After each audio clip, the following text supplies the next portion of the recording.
नमस्कार दोस्तों, मेरा नाम है प्रशंसा और आपका स्वागत है मेरे YouTube चैनल V&G एकेडमी पे। तो बच्चे, जैसे आपको पता है कि दिल्ली कांस्टेबल का एग्ज़ाम निकल चुका है, उसका डिटेल नोटिफिकेशन भी मैंने दिया था।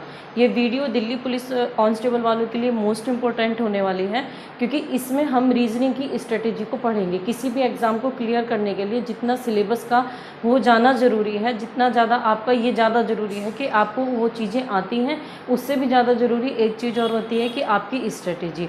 पढ़ना एक अलग कला है और नंबर लेके आना मीन्स स्ट्रेटेजी बना के एक नंबर लेके आना एक अलग कला है। ठीक है, अब आप देखिए, आपका जो एग्ज़ाम है वो 27 नवंबर से स्टार्ट है, यानी कि 27 नवंबर से वो स्टार्ट हो जाएंगे पेपर। तो आपके कम से कम अभी आपके पास पूरे 100 दिन बचे हुए हैं।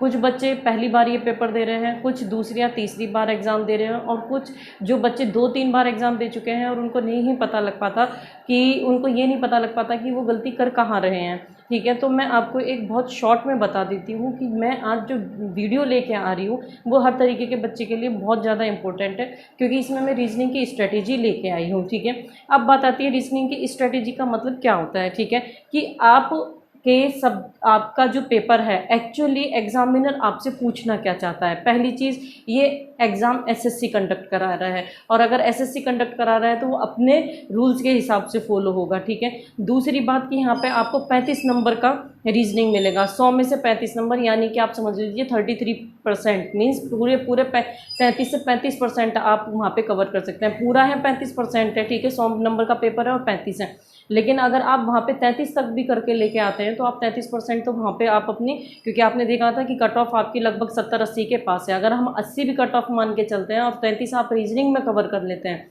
तो ये मोस्ट इम्पोर्टेंट चीज़ है। ठीक है, आप सबसे बड़ी बात है कि मैंने आपके जो ये वीडियो मेरी थोड़ी लेट भी हुई है वो इस वजह से हुई है क्योंकि मैं आपकी दिल्ली पुलिस कांस्टेबल की स्ट्रेटेजी को देख रही थी। ठीक है, मैंने यहाँ से कुछ आपके चैप्टर्स निकाले हैं। अगर आप 100 दिन के अंदर ये मेरे चैप्टर्स हुए हैं 9, ठीक है, इन 9 चैप्टर्स को पर आप अच्छी से पकड़ बना लेते हैं तो आपका रीजनिंग का कोई भी क्वेश्चन ऐसा नहीं होगा कि वो आप नहीं कर पाएंगे। मैं ये तो नहीं कहती कि आप 35 के 35 वहाँ अटैम्प्ट कर देंगे, लेकिन मैं 32 से 33 की गारंटी ले सकती हूँ कि आप 32 से 33 क्वेश्चन वहाँ पे सॉल्व करेंगे। ठीक है, दूसरी बात, आपको टाइम मैनेजमेंट का ध्यान रखना होगा, क्योंकि आपके इतने ज़्यादा भी घंटे नहीं है। मतलब आपको सॉल्व कितने का करना है, 50 नंबर का आपको सॉल्व करना है, 35 नंबर का रीजनिंग और 15 नंबर का मैथ।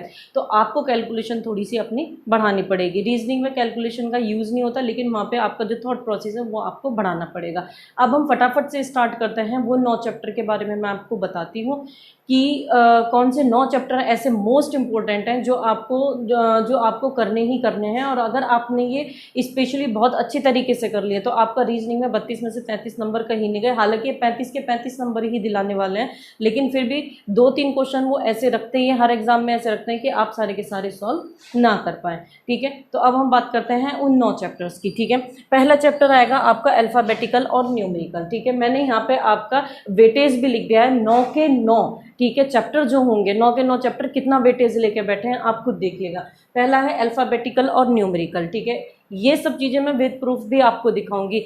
ये जो स्ट्रेटेजी है ये विद प्रूफ भी होने वाली है। मैं आपको एक पिछला पेपर भी दिखाऊंगी, मैं आपको 2-3 प्रीवियस पेपर दिखाऊंगी जिसमें मैं आपको ये क्लियर करा दूंगी कि ये क्या कहना चाहते हैं। ठीक है, पहला देखिए आपका है अल्फ़ाबेटिकली और न्यूमेरिकली। ठीक है, मतलब इसमें जो आता है आपका विषम नंबर छांटना आता है। ठीक है, विषम छांटना आता है, यानी कि जो ओड है, जो अलग है, 4 आपको ऑप्शन दे दिए जाएंगे उनमें जो अलग है। ठीक है, या एक समीकरण बना के दे दी जाएगी जो उनमें अलग होगा, आपको विषम छांटना है। ठीक है, उसका वेटेज बच्चे 7 से 8 मान नंबर का होता है। कम से कम 7 नंबर का आ रहा है और ज़्यादा से ज़्यादा 8 नंबर आप ले लीजिए। ठीक है, दूसरा है आपका कोडिंग डिकोडिंग। कोडिंग डिकोडिंग कैसे होता है कि अगर हम ए को बी लिख सकते हैं तो वाई को हम क्या लिखेंगे, ऐसा पूरा क्या कहते हैं, जैसे एप्पल दे देंगे, या मतलब एक वर्ड दे देंगे, उसके बाद एक वर्ड से दूसरा वर्ड इस तरीके से बन रहा है, एक शब्द से दूसरा शब्द इस तरीके से बन रहा है, तो अब बताइए इस शब्द को हम कैसे लिख सकते हैं। ठीक है, इसके बारे में भी हम बाद में बात करेंगे। पहले हम बात कर रहे हैं यहाँ पे स्ट्रेटेजी की, उन मोस्ट इंपॉर्टेंट चैप्टर की जो कि आपके रीजनिंग में आने वाले हैं। तो कोडिंग डिकोडिंग है, और कोडिंग डिकोडिंग में आपका कितना मार्क आएगा, 3 से 4 नंबर आपका लेके जा रहा है। और मैं बार बार बोल रही हूँ कि मैं विद प्रूफ आपको ये चीज़ दिखाऊंगी कि मैं क्या कहना चाह रही हूँ। तीसरा क्वेश्चन जो सबसे ज़्यादा लेता है, तीसरा चैप्टर है आकृति का, फिगर का। फिगर के में 7 से 10 क्वेश्चन आपके बन रहे हैं, ठीक है। 10 क्वेश्चन तो आप मानिएगा यानी कि 10%, मतलब 35 है आपका, तो कम से कम 10% तो आपका फिगर ही लेके जा रहा है। फिगर के क्वेश्चंस में बहुत ज़्यादा डरने की ज़रूरत नहीं है, जैसे वो 3 आपको बना के दे देता है क्रम में और आपसे पूछता है अब फोर्थ जो है यहाँ पे कौन सी फिट होगी, या ये किस आकृति का, ये टुकड़ा किस आकृति का हिस्सा है, इस टाइप का। और एक क्वेश्चन आपका जो होगा वो मिरर इमेज यानी कि दर्पण प्रतिबिंब पे होगा। मिरर इमेज यानी कि दर्पण प्रतिबिंब के जैसा होगा, वो भी मैंने फिगर में ही काउंट किया है, ठीक है। वो फिगर का ही हिस्सा है, इसको भी हम देखते हैं। फिगर आकृति जो है आपका 10 नंबर का लेगा। अल्फाबेटिकल न्यूमेरिकल विषम छांटना 7 से 8 नंबर ले रहा है बच्चे। कोडिंग डिकोडिंग आपका 3 से 4, यानी कि शब्द को इस शब्द को इस तरीके से लिख सकते हैं तो दूसरे शब्द को किस तरीके से लिखेंगे। आकृति आपका 10 नंबर का जा रहा है। और आकृति में एक चीज़ और है जो मैंने बताया है, मिरर यानी कि प्रतिबिंब वाला, इमेज वाला भी जो चैप्टर है उसको आपको थोड़ा सा देखना होगा, और ज़्यादातर उसने मिरर इमेज को प्रीफ्रेंस दी है, ठीक है। अब बात आती है आपकी डाइस की पासे की।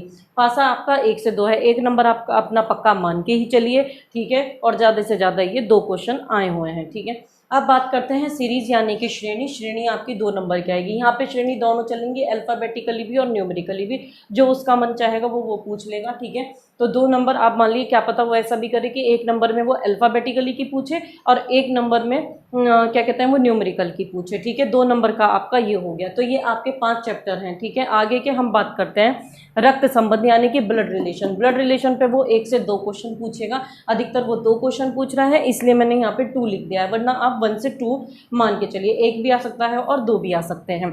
अब बात होती है इस वाले पोर्शन को, अभी 7th को आप छोड़ दी।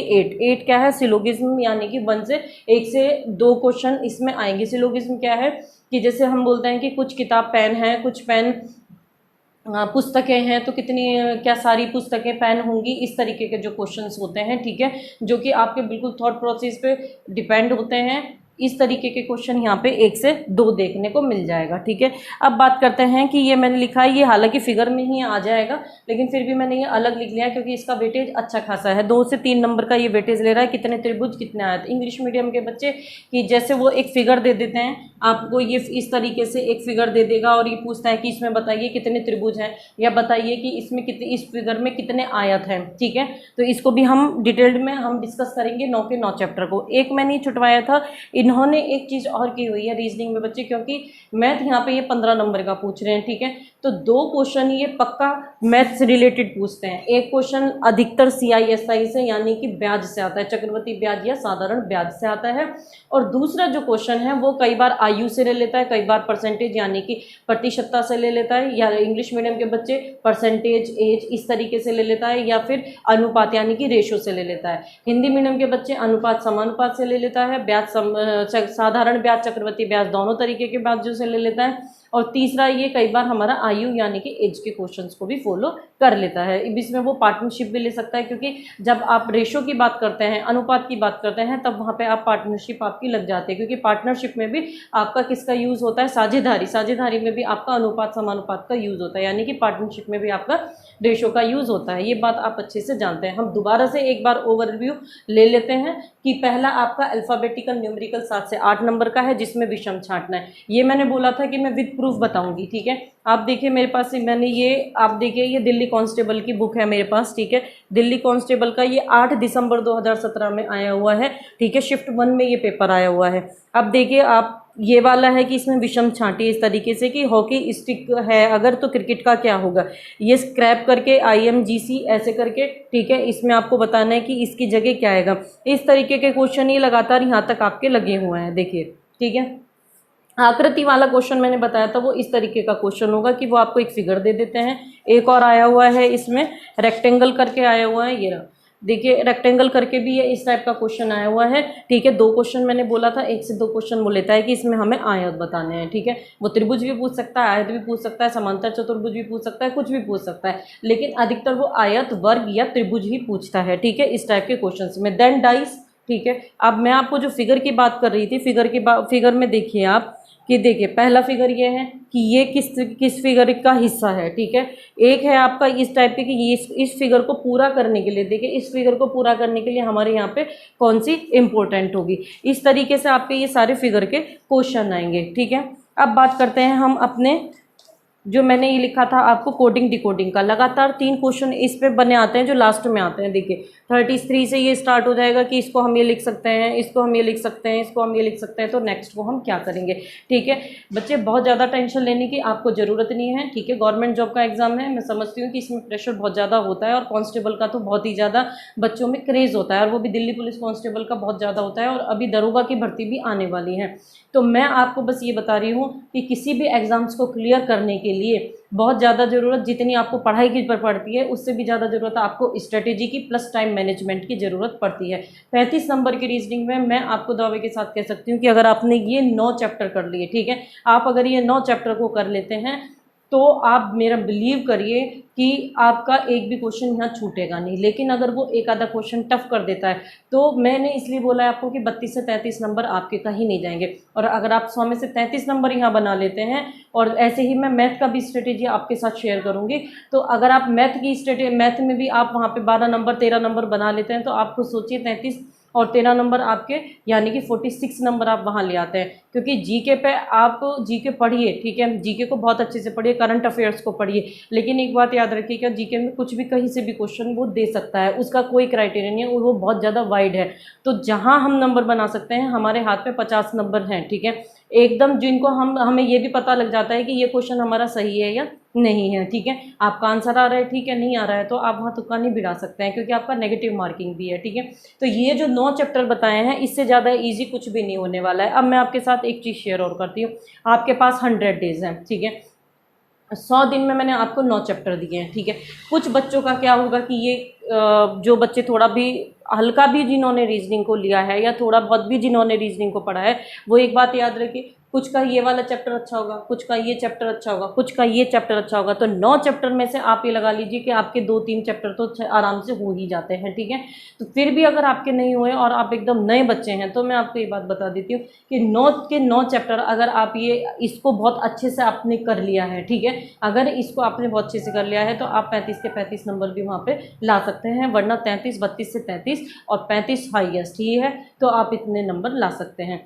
स्ट्रेटेजी बनाना और टाइम मैनेजमेंट करना ये एक बहुत बढ़िया कला है, जिससे आप नंबर को ला सकते हैं। ठीक है, इसी तरीके से मैं आपके साथ शेयर करूंगी मैथ की स्ट्रेटेजी, और उसमें कुछ चैप्टर्स मैं बताऊंगी जिनको आप अच्छे से कर लें। मैं ये नहीं कह रही हूँ कि इसके अलावा बाकी चैप्टर्स मत करिए, लेकिन अगर आपको एकदम नंबर लेके आना है तो आपको इन 9 जो आपके ये हैं, आपके जो चैप्टर्स हैं 9, इनको एकदम घोट के पी जाइए। आपके पास 100 दिन है और आपके पास कोई बहाना भी नहीं है। दूसरी चीज़, कुछ बच्चों के घर में जो प्रॉब्लम्स चलती हैं, कुछ बच्चों के दिमाग में प्रॉब्लम होती है कि उनको इधर उधर की बातें उठा के और दिमाग ख़राब करने का शौक़ होता है। तो आप ये बात याद रखिए कि जैसी आपकी ज़िंदगी चल रही है आगे भी फिर ऐसे ही चलेगी। ठीक है, अगर आपको इस चीज़ को बदलना है तो आपको इन 90 दिनों में केवल अपने बारे में सोचना होगा, और अपने बारे में भी नहीं सोचना होगा, दिल्ली पुलिस कांस्टेबल के लिए आपको सोचना होगा। क्योंकि यहाँ पे आपको किसी ने आमंत्रण नहीं दिया हुआ है कि आप क्या कहते हैं, आइए आइए हमारे यहाँ पेपर दीजिए, ऐसा करके किसी ने भी नहीं बोला हुआ है। बच्चे, यहाँ पे आपकी जिद है ये, और जिद है तो जिद ही सही है कि आपको ये कांस्टेबल का एग्जाम पेपर क्लियर करना है। ठीक है, अब बात करते हैं हम अपने रीजनिंग के कुछ तरीके के टॉपिक्स की। अब देखिए, अल्फ़ाबेटिकल, न्यूमेरिकल और कोडिंग डिकोडिंग दोनों से क्या है, दोनों एक दूसरे से सेम रिलेट करते हैं। ठीक है, दोनों कहीं ना कहीं एक दूसरे से सेम रिलेट करते हैं। कैसे, अगर एप्पल लिखा हुआ है तो ए को 1 लिखेंगे, पी को 16 लिखेंगे, एल को 12 लिखेंगे, ए को 5 लिखेंगे। तो सेम यही है मैं बता रही हूँ। अल्फ़ाबेटिकल तो आप ले लीजिए, ये वाले दोनों चैप्टर जो है आपके कम से कम 10 नंबर दिलाएंगे।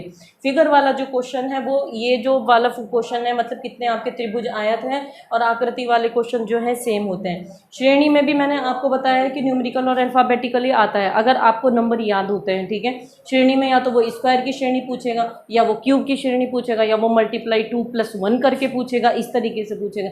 एक दूसरे से मीन्स मेरा कहने का मतलब है चैप्टर मिलते हैं। कौन सा चैप्टर अलग रहता है, एक तो पासा वाला यानी कि डाइस वाला थोड़ा अलग रहता है, एक रक्त संबंध वाला अलग रहता है, थोड़ा सा मैथ रिलेटेड अलग मान लो। इसके सिवा ये 3-4 चीज़ें अलग रहती हैं। मैथ वाला आप याद रखिएगा, जब आप मैथ के चैप्टर करेंगे तो आप सोचिए आप 15 नंबर के लिए नहीं, कम से कम 17 नंबर के लिए जाते हैं। मैं आपको मैथ रिलेटेड एक क्वेश्चन दिखा देती हूँ आपको। देखिए, ये सामान्य बुद्धिमत्ता का है। ठीक है, ये आपका 8 दिसंबर 2017 शिफ्ट 2 में आया हुआ पेपर है, ठीक है। सामान्य बुद्धिमत्ता और तर्क शक्ति का पेपर है। और आप ये देखिए कि इसमें फिर से ये क्वेश्चन आया हुआ है 23 नंबर क्वेश्चन जो है ये चक्रवृद्धि ब्याज का क्वेश्चन आया हुआ है, ठीक है। 2 वर्ष में निश्चित राशि हो जाती है, और मैंने ब्याज स्पेशली लिखा हुआ है क्योंकि बार बार वो ब्याज का क्वेश्चन हमें देता है। और दूसरा क्वेश्चन आप देखिए 24 नंबर का क्वेश्चन जो है ये परसेंटेज का क्वेश्चन है, या लाभ हानि परसेंटेज के ऊपर डिपेंड क्वेश्चन है, ठीक है। तो 2 क्वेश्चन ये है, तो आप ये मत सोचिए कि 15 नंबर का मैथ आने वाला है। मैथ जो है वो आपका कम से कम 17 नंबर का आएगा। तो जिन बच्चों का मैथ थोड़ा अच्छा है और वही सोच रहे हैं कि यार यहाँ पे 15 नंबर का ही है, तो आप बिल्कुल भी परेशान मत होइएगा, क्योंकि यहाँ पे 17 नंबर का मैथ होने जा रहा है, ठीक है। तो बच्चे इससे ज़्यादा छोटी स्ट्रेटेजी मैं आपको कोई भी आपको नहीं दे सकता कि इससे ज़्यादा छोटी स्ट्रेटेजी कैसे हो, क्योंकि आपको पता है कि रीजनिंग में अच्छे खासे क्या कहते हैं चैप्टर्स होते हैं। आराम से अगर आप देखेंगे तो 25, 30, 42 चैप्टर्स होते हैं। उनमें से मैंने आपको सबसे शॉर्ट, सबसे ज़्यादा शॉर्ट 9 निकाल के दिए हैं आपको। और मैंने आपको विद प्रूफ भी, आप कोई भी पुराने प्रैक्टिस सेट उठा के देख लीजिए, जो पुराने ओल्ड पेपर हैं, प्रीवियस पेपर्स हैं, उनको उठा के देख लीजिए। इन चैप्टर्स के बाहर वो कहीं से भी नहीं जाएगा। अगर इस साल ऐसा होता भी है कि उन्होंने कोई एक आधा चेंज कर दिया, अगर होता भी है, तब भी मैंने आपको इसलिए बोला है कि 33 नंबर तो आपके कहीं भी नहीं जाएंगे। बाकी आप टाइम मैनेजमेंट का बहुत ज़्यादा ध्यान रखिएगा। इसी तरीके से मैं आपको एक मैथ की बताती हूँ, 1-2 क्वेश्चन मैं इसके ऊपर आपको बताती हूँ कि त्रिभुज आयत वाले क्वेश्चन किस तरीके से पूछता है। वो इस टाइप के आपको कोई फिगर देगा, ठीक है।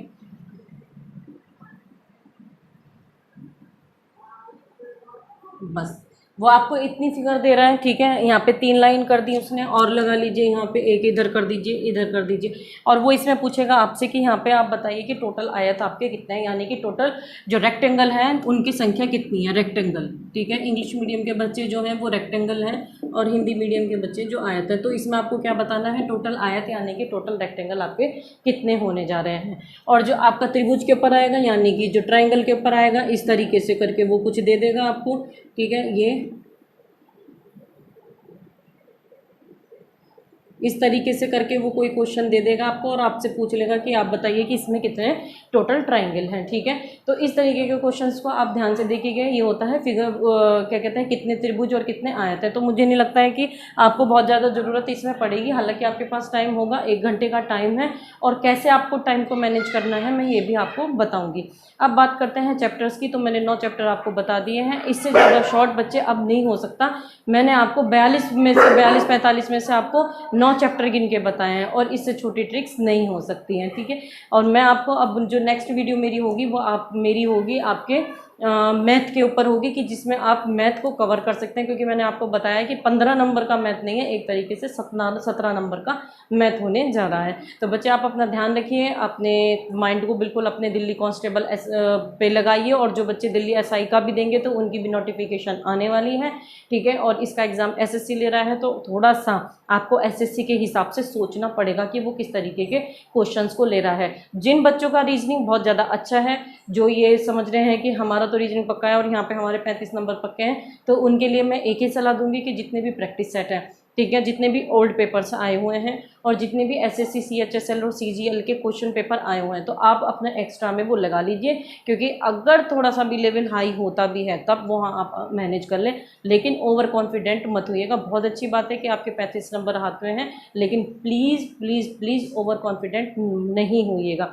और जो बच्चे पहली बार पेपर दे रहे हैं वो बिल्कुल डरिएगा मत, क्योंकि आपके पास 100 दिन है, 100 दिन में बहुत ज़्यादा ज़िंदगी बदल जाती है। और आप जिसके लिए जा रहे हैं तो वो पुलिस कांस्टेबल है, मीन्स पुलिस है, और वो भी दिल्ली पुलिस है, ठीक है।